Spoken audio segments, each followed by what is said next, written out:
Good day friends, welcome to just an update.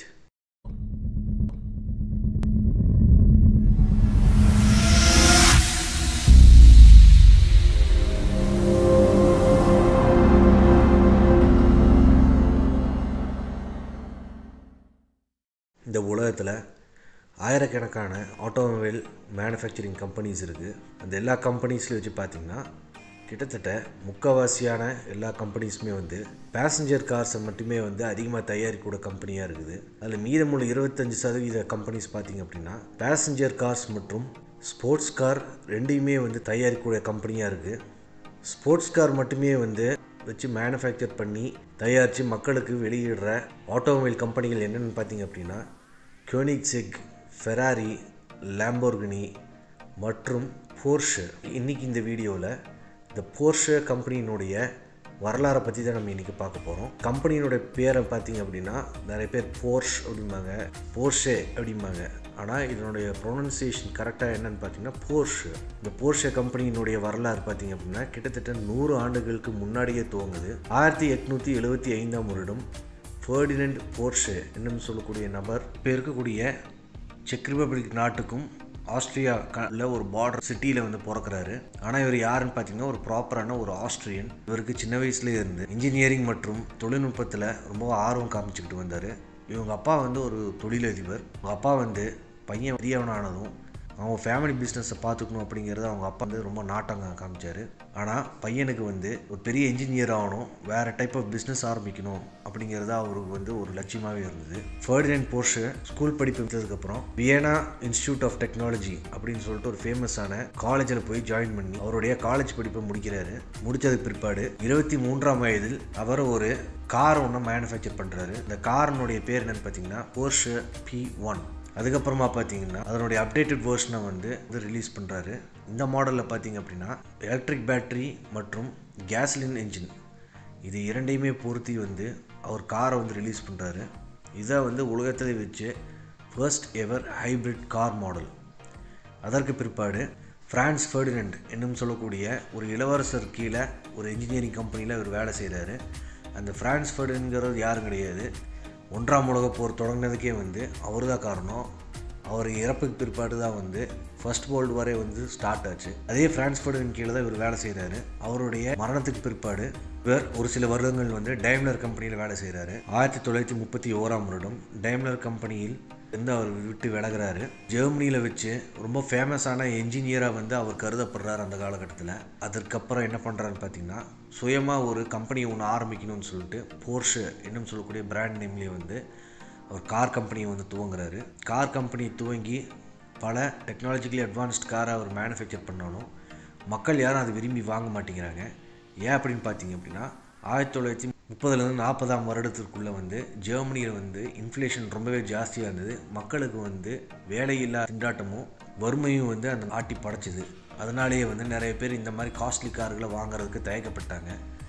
அந்த சமயம் என்ன ஆகுது அப்படின்னு பார்த்தீங்கன்னா அடால்ஃப் ஹிட்லர் ஜெர்மனியினுடைய சான்சலர் பதவி ஏற்கும் பொழுது அவர் மக்களுக்காக வேண்டி ஒரு கார் கம்பெனியை ஒன்று ஆரம்பிக்கணும்னு சொல்லிட்டு ஒரு ஆட்டோமொபைல் கம்பெனியை ஸ்டார்ட் பண்ணுறாரு. அது ஒரு பீப்புள்ஸ் காராக இருக்கணும் அப்படின்னு பார்க்குறாரு. அதான் Volkswagen அப்படிங்கிற கார் கம்பெனி. அந்த கார் கம்பெனி துவங்குறதுக்கு ஜெர்மனியில் இருக்கக்கூடிய மிகச்சிறந்த இன்ஜினியர்ஸ் எல்லாத்தையுமே அவர் ரெக்ரூட் பண்ணுறாரு. அதுலேயும் முக்கியமாக ஃபெர்டினண்ட் போர்ஷேவை ரெக்ரூட் பண்ணுறாரு. ஃபெர்டினண்ட் போர்ஷே அந்த கம்பெனியில் போய் ஜாயின் பண்ணதுக்கு பிற்பாடு 1933ஆம் வருடம் Volkswagen கம்பெனியினுடைய ஃப்ளாக்ஷிப் மாடலான பீட்டிலினுடைய ஃபர்ஸ்ட் மாடலை ரிலீஸ் பண்ணுறாரு. அந்த மாடல் மிகப்பெரிய ஹிட் ஆகுது. அடால்ஃப் ஹிட்லருக்கு திறமையை பார்த்து வியப்படைந்து அவர் நாட்சி பார்ட்டிலையும் SS என்னும் சொல்லக்கூடிய இன்னொரு சப்டிவிஷன்லையும் அவருக்கு ஒரு மெம்பர்ஷிப் பதவியை கொடுக்குறாரு. காலங்கள் அப்படியே கடந்து போகுது. 1945ஆம் ஆண்டு 2ஆம் உலகப் போர் முடிஞ்சதுக்கு பிற்பாடு ஃப்ரான்ஸ் நாட்டில் வச்சு ஃபெர்டினண்ட் போர்ஷேவை ஆலைட் ஃபோர்ஸஸ் அரெஸ்ட் பண்ணுறாங்க. அரெஸ்ட் பண்ணி 2 வருடம் அவரை ஜெயிலில் தூக்கி போடுறாங்க. பிற்பாடு 1947ஆம் வருடத்திற்கு அப்புறம் அவரை ரிலீஸ் பண்ணுறாங்க. அந்த சமயம் என்ன ஆகுது அப்படின்னு பார்த்தீங்க அப்படின்னா ஃபெர்ரி போர்ஷே என்னன்னு சொல்லக்கூடிய அவருடைய மூத்த மகன் இந்த கம்பெனிக்கு தலைவராக பொறுப்பெடுத்து கம்பெனி நடத்திட்டு வராரு. அவர் 1948ஆம் வருடம் ஒரு கார் மாடலை ரிலீஸ் பண்ணுறாரு. அது என்ன மாடல் அப்படின்னு பார்த்தீங்கன்னா Porsche 356 என்னும் சொல்லக்கூடிய மாடல் வந்து ரிலீஸ் பண்ணுறாரு. ஆரம்ப காலகட்டத்தில் இந்த மாடல் வந்து ரொம்ப ஹிட் ஆகலை.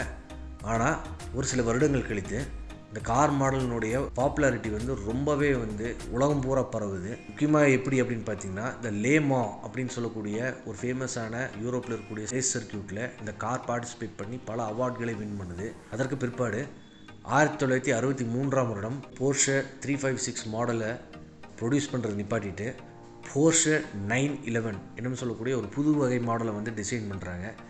இந்த மாடல் தான் இப்போது நிகழ்காலத்தில் 2022ஆம் ஆண்டு வரைக்கும் ஒரு மிகப்பெரிய ஃபேமஸான ஒரு கார் மாடலாக வந்து இது திகழ்ந்துக்கிட்டு வருது. இந்த Porsche 911 மாடலை வந்து மக்கள் ரொம்ப விரும்பி வாங்குகிறாங்க.